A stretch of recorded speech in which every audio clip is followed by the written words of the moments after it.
오늘 하나님 말씀은 고린도후서 4장 7절에서 10절의 말씀입니다. 고린도후서 4장 7절에서 10절의 말씀입니다. 제가 읽어드리겠습니다.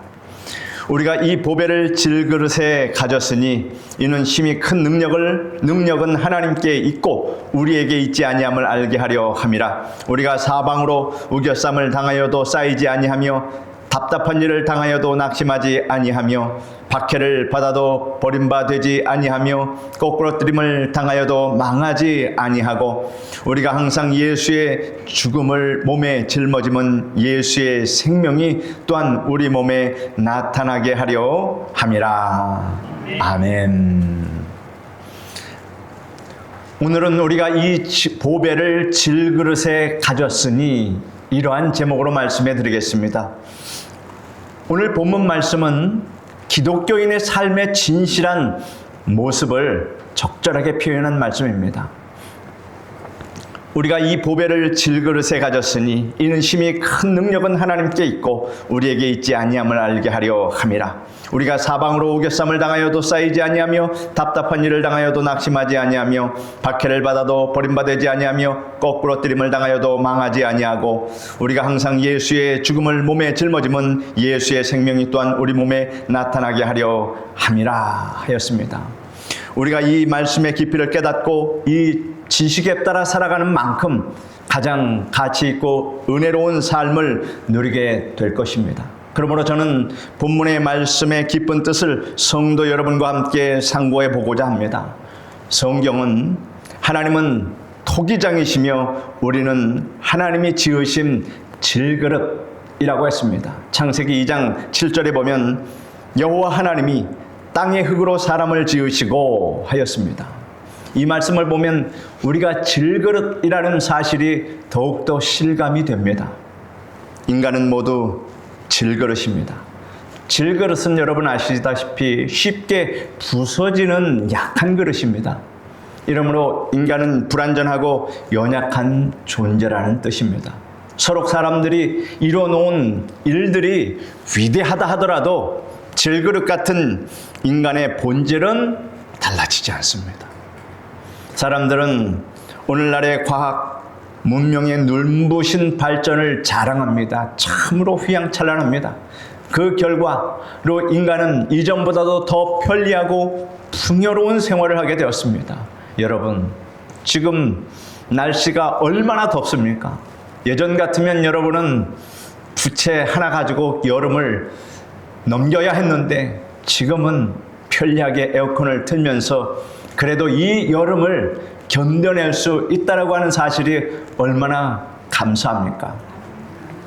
인본주의, 인간 중심주의 사상이 팽배하여 사람이 먼저다. 세상은 그렇게 외치고 있습니다. 더 나아가 바벨탑 사건에서 인간들이 외쳤던 우리의 이름을 내자 하는 인간의 위대함을 찬양하는 목소리가 높아지고 있습니다. 그러나 예나 지금이나 인간의 본질은 달라진 것이 아무것도 없습니다. 여전히 인간은 죄 아래 있으며 죽음의 지배 아래 있습니다. 인간이 이뤄놓은 문명과 발전은 위대하나 그 업적을 이룩한 인간은 여전히 불쌍하고 비참한 운명에 처해 있다라고 하는 것입니다. 제 아무리 학식과 명예와 지식과 물질과 아름다운 육신을 가진 자라도 결국 죽음을 피할 수 없는 연약한 질그릇일 뿐입니다. 하나님은 말씀하고 있습니다. 내일 일을 너희가 알지 못하는도다. 너희 생명이 무엇이냐? 너희는 잠깐 보이다가 없어지는 안개니라 하였습니다. 그러므로 모든 육체는 불과 같고 그 모든 영광은 불의 꽃과 같으니 풀은 마르고 꽃은 떨어지되 오직 주의 말씀은 세세토록 있도다 말씀하셨습니다. 우리의 연수가 70이요 강만하면 80이라도 그 연수의 자랑은 수고와 슬픔뿐이요 신속기간이 우리가 날아가나이다 하였습니다. 이처럼 질그릇 같은 인간은 죄와 죽음과 마귀의 파괴적인 그 힘을 견뎌낼 수 없습니다. 이것이 우리가 처한 불쌍하고 비극적인 현실입니다. 그러나 이러한 우리에게 세상의 파괴적인 힘보다 더 강력한 능력이 들어와서 역사한다면 문제는 달라집니다. 성도 여러분, 굿 뉴스, 복된 소식이 있습니다. 그것은 예수님께서 질그릇 속의 보배가 되어주신다는 복음입니다. 지금부터 2000년 전에 예수님께서 이 세상에 오셔서 인간의 죄와 허물을 담당하시기 위해서 십자가에 못 박혀 죽으시고 장사된 지 사흘 만에 부활하셨습니다. 그 때문에 누구든지 자기의 죄를 자백하고 예수님을 구주로 영접하기만 하면 예수님께서 그 사람 속에 들어오셔서 함께 살게 됩니다. 주님께서 친히 말씀하셨습니다. 볼지어다 내가 문 밖에서 두드리노니 누구든지 내 음성을 듣고 문을 열면 내가 그에게로 들어가 그와 더불어 먹고 그는 나와 더불어 먹으리라 말씀하셨습니다. 그러므로 여러분과 저는 보잘것없고 연약한 인생이지만 예수 그리스도를 우리 중심에 모셨기 때문에 우리 속에는 보배가 들어와 있음을 여러분 믿으시기를 바랍니다. 본문 말씀에 보면 우리가 이 보배를 질그릇에 가졌다라고 말하고 있습니다. 그러면 이제 질그릇 속에 보배를 가진 사람은 어떠한 삶을 살아야 하며 또 어떠한 삶을 살아갈 수 있는가를 말씀해 드리겠습니다. 첫째로 여러분은 여러분 자신이 보배가 아니요 보배를 가진 질그릇이라는 점을 항상 기억함으로 겸손한 삶을 살아가시기를 바랍니다. 기독교인의 최고의 덕은 겸손이며 기독교인의 삶의 지혜 역시 겸손입니다. 하나님 앞에서는 교만한 자보다 더 미련하고 어리석은 자가 없습니다. 성경은 교만은 패망의 선봉이요 거만한 마음은 넘어짐의 앞잡이라고 말씀하고 있습니다. 또한 여호와는 교만한 자의 집을 허신다고 말씀하셨습니다. 하나님이 교만한 자를 물리치시고 겸손한 자에게 은혜를 주신다고 말씀하셨습니다. 여기서 말하는 교만은 피조물이 창조주 되시는 하나님의 은혜를 망각하고 행하는 것을 말하며 또한 피조물이 창조주 되시는 하나님을 떠나 독자적으로 사는 것을 말합니다. 인간관계에서의 교만과 하나님과 우리 사이의 교만이란 말의 뜻을 다르게 해석해야 합니다. 인간 사이의 교만이 아닙니다. 성경이 말하는 교만은 피조물과 창조주 하나님 사이의 교만을 말합니다. 구약 성경에 보면 대표적인 두 가지 교만 행위에 대해서 기록하고 있습니다. 그 첫째가 아담과 하와가 한 교만한 행동이었습니다. 하나님께서 지으신 에덴 동산에는 아름다움과 풍요로움이 넘쳤습니다. 하나님께서는 아담과 하와를 에덴 동산에 살게 하시고 그곳의 아름다움과 풍요로움을 다 누리게 하시되 단 한 가지 선악과를 알게 하는 나무의 실과는 먹지 말라고 말씀하셨습니다. 그런데 아담과 하와가 하나님의 크신 사랑과 은혜는 망각하고 선악을 알게 하는 나무의 실과를 먹지 말라고 한 이 사실에만 집착하여 마음속에 불만을 가졌던 것입니다.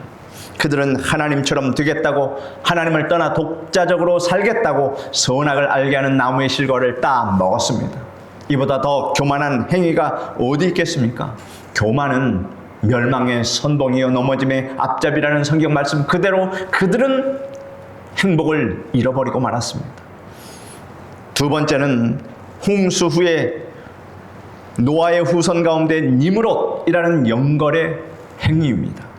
그가 사람들을 이끌고 신할 평지로 나왔습니다.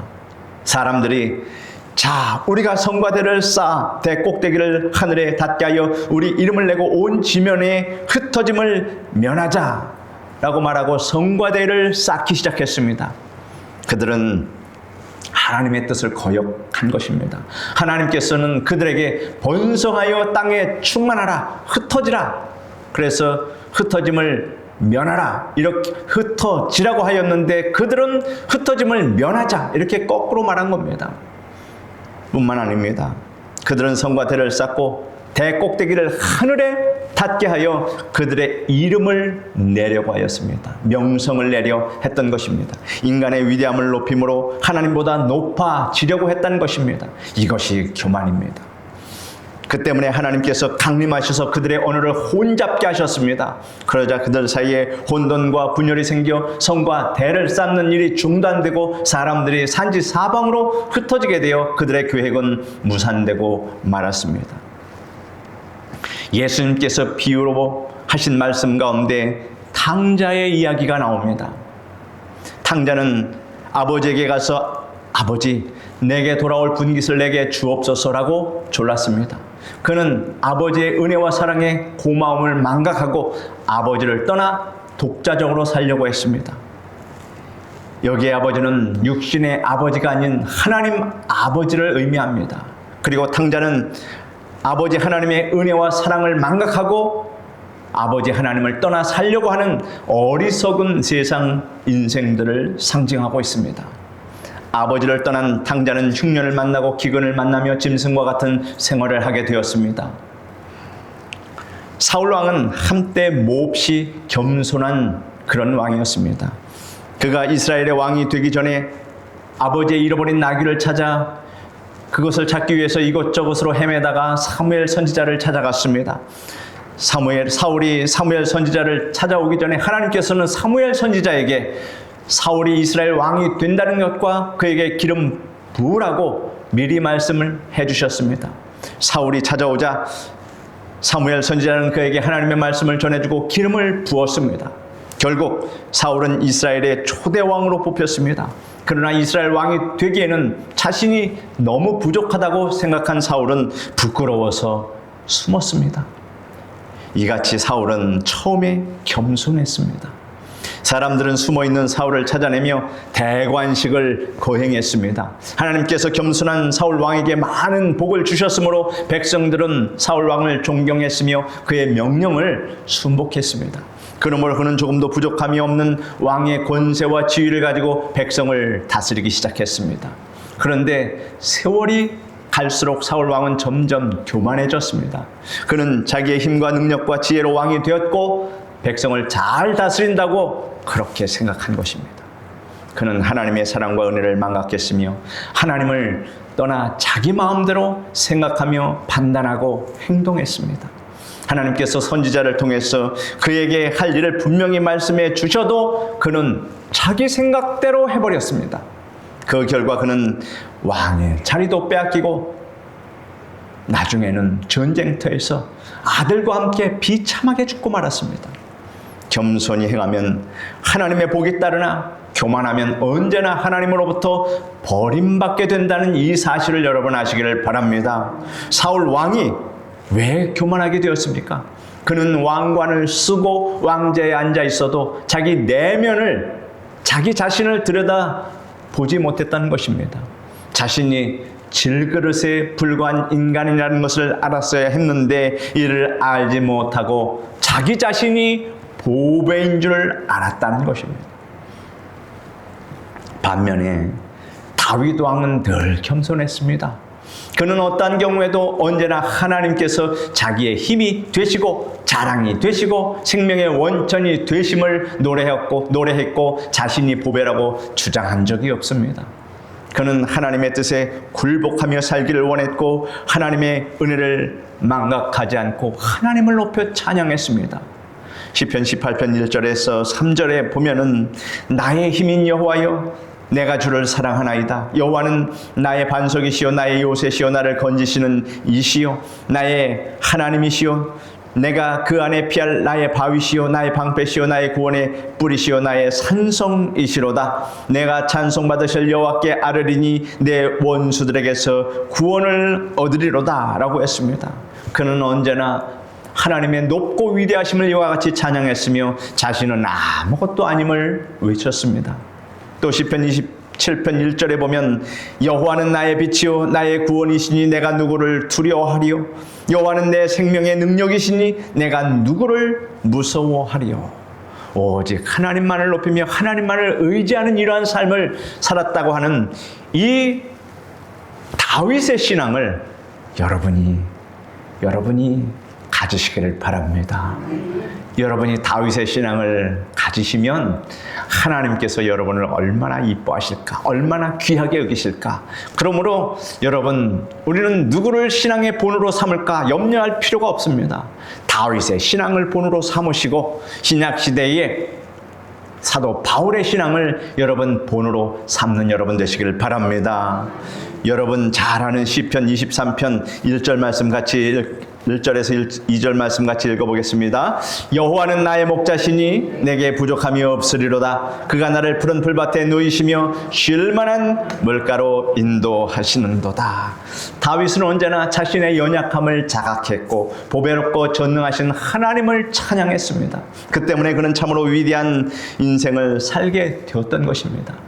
이렇게 살았던 다윗의 이 시편이 수천 년이 지나도 현재 우리에게 이와 같이 전수되고 있다는 것은 참으로 은혜롭고 은혜로운 것입니다.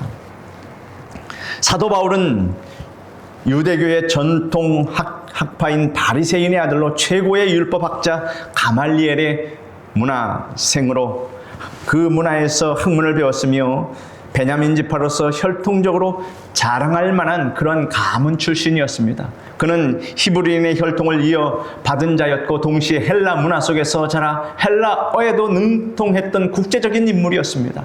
출생부터 로마 시민권을 가진 사실은 참으로 특이한 출생입니다. 유대인 중에서 매우 드문 특권을 누렸던 것입니다.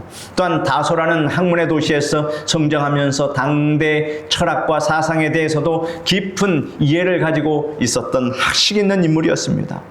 이처럼 바울은 세상적으로 자랑할 만한 배경과 지식, 지위, 영향력을 다 갖춘 사람이었습니다. 무엇 하나 부족할 것이 없었습니다. 그러나 그는 빌립보서 3장 7절 8절에서 그가 스스로 이같이 고백합니다. 그러나 무엇이든지 내게 유익하던 것을 내가 그리스도를 위하여 다 해로 여길 뿐더러 또한 모든 것을 다 해로 여김은 내 주 그리스도 예수를 아는 지식이 가장 고상하기 때문이라.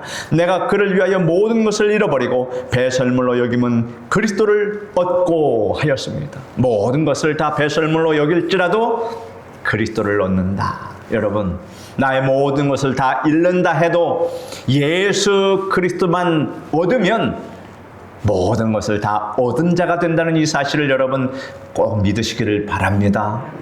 바울은 자신의 배경과 능력을 자랑하지 않고 보배로운 예수 그리스도를 아는 지식, 그 복음의 은혜만을 자랑했습니다. 그래서 여러분, 하나님의 말씀을 배울 때가 가장 보배롭고 은혜로운 시간이라고 하는 이 사실을 여러분 꼭 아시기를 바랍니다. 우리가 이 보배를 질그릇에 가졌으니 이는 능력의 힘이 큰 것이 하나님께 있고 우리에게 있지 아니함을 알게 하려 함이라 하였습니다. 여러분, 우리는 질그릇임을 깨닫고 겸손한 마음으로 살아가야 할 것입니다. 여러분에게 어떠한 명예와 지위와 권세와 복이 다가오더라도 모든 것이 보배이신 주님의 은혜로 말미암은 것을 알고 이를 간증하며 사는 여러분 되시기를 축원합니다. 둘째는 이 보배를 질그릇에 가진 여러분은 언제나 승리의 삶을 살 수 있음을 기억하시기 바랍니다. 성경은 우리가 이 보배를 질그릇에 가졌으니 우리가 사방으로 우겨쌈을 당하여도 쌓이지 아니하며 답답한 일을 당하여도 낙심하지 아니하며 핍박을 받아도 버림받지 아니하며 거꾸로 뜨림을 당하여도 망하지 아니하고. 먼저 여러분, 이렇게 하신 말씀 가운데서 우리가 먼저 살펴보아야 할 것은 보배를 가진 우리는 사방으로 우겨쌈을 당하여도 쌓이지 않는다는 이 말씀입니다. 우리가 이 세상을 살아가는 동안 원수에게 둘러싸일 때가 있고 역경이 닥쳐와서 사방의 길이 막혀 버릴 때도 있습니다. 그럴 때 우리가 우리 속에 있는 예수님을 의지하면 주님께서 도와주셔서 반드시 길이 열리게 된다는 사실입니다. 주 예수님의 도움의 손길은 동이나 서나 남이나 북에서가 아니라 여러분 위로부터 임하게 된다는 이 사실을 아시기를 바랍니다. 이를 엘리사 선지자가 그의 제자 게하시에게 가르쳐 주었습니다. 어느 날 아침 게하시가 일어나서 바깥에 나아가 보니 적군 아람의 군사와 말과 병거가 성을 완전히 포위하고 있습니다. 게하시는 얼굴이 새파랗게 질려서 안으로 뛰어들어와서 선생님, 큰일 났습니다. 적군이 성을 완전히 둘러싸고 있습니다. 우리는 이제 어떻게 합니까? 이렇게 근심스럽게 말했습니다. 그러자 엘리사 선지자가 하나님께 기도합니다. 여호와여, 원컨대 저의 눈을 열어 보게 하여 주옵소서 하고 기도하니 하나님께서 게하시의 눈을 영안을 열어주셨습니다. 게하시가 보니 불말과 불병거가 산에 가득하여 엘리사의 집을 둘러싸고 있었습니다. 그제서야 게하시는 안도의 숨을 내쉬게 되었습니다.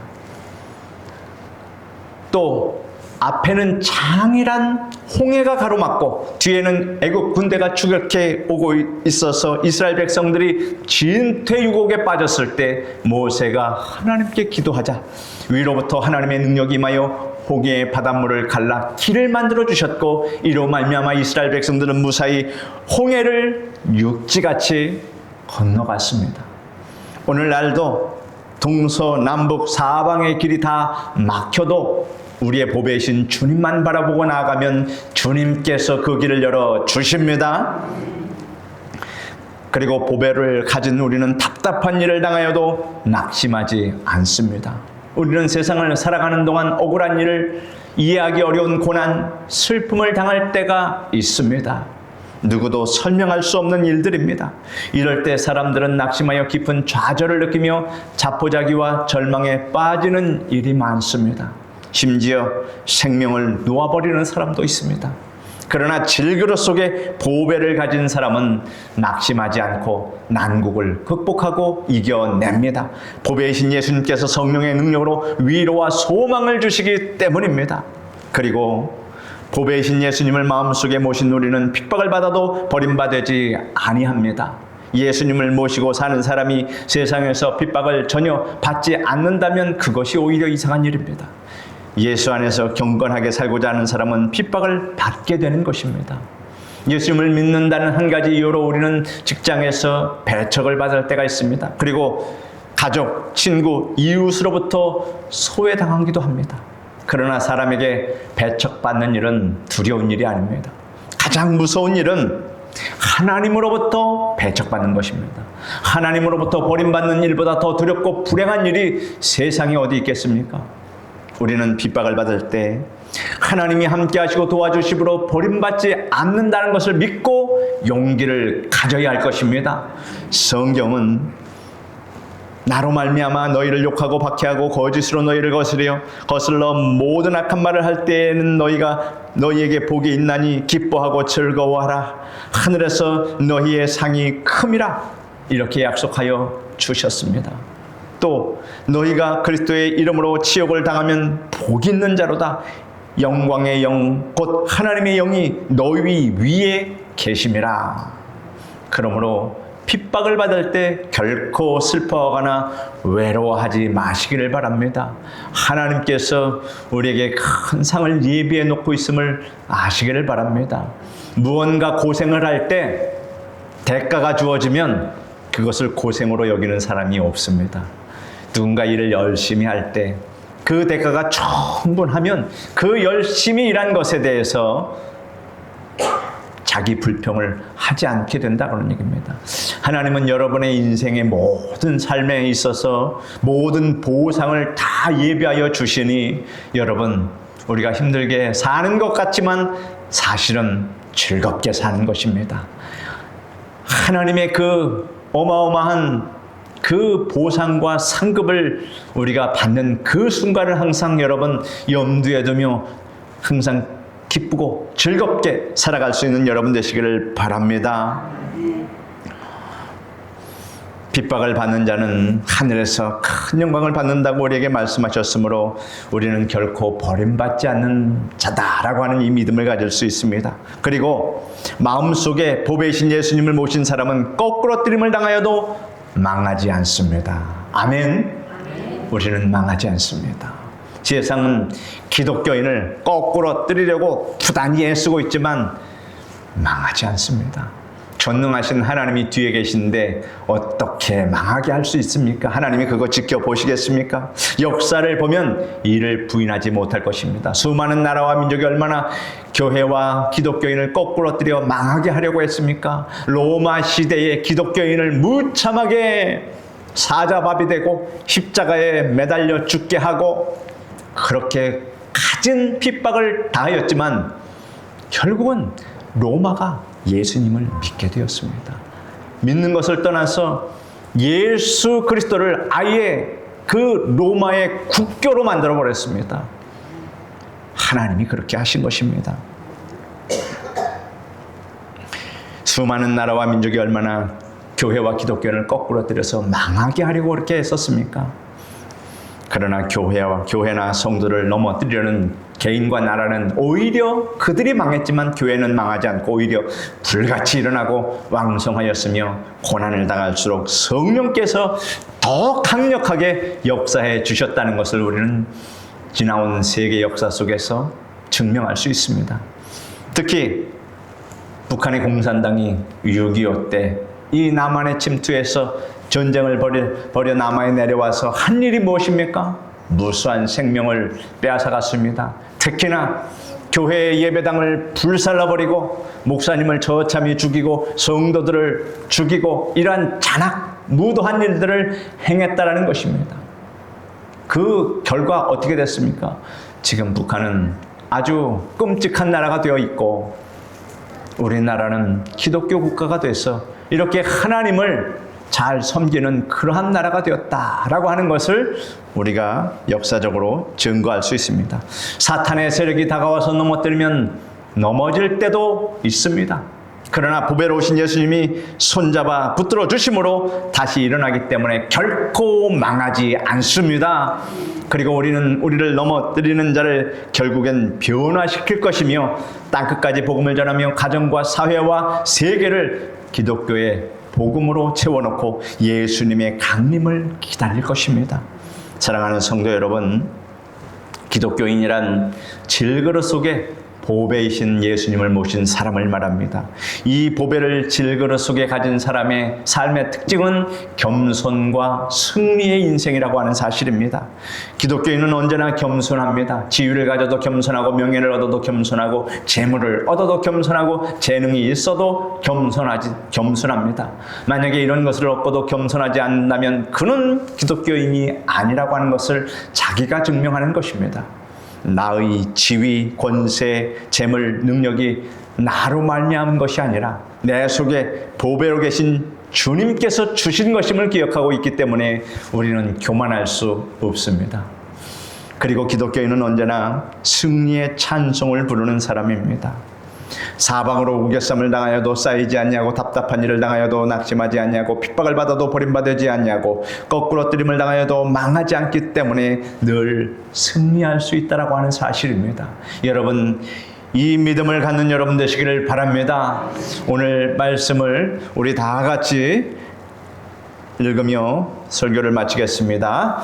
우리가 이 보배를 질그릇에 가졌으니 이는 심히 큰 능력은 하나님께 있고 우리에게 있지 아니함을 알게 하려 함이라. 우리가 사방으로 우겨쌈을 당하여도 쌓이지 아니하며 답답한 일을 당하여도 낙심하지 아니하며 박해를 받아도 버림받지 아니하며 거꾸로 뜨림을 당하여도 망하지 아니하고 우리가 항상 예수의 죽음을 몸에 짊어짐은 예수의 생명이 또한 우리 몸에 나타나게 하려 함이라.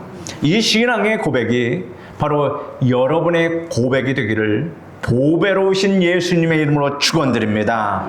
기도하겠습니다. 거룩하신 하나님 감사합니다.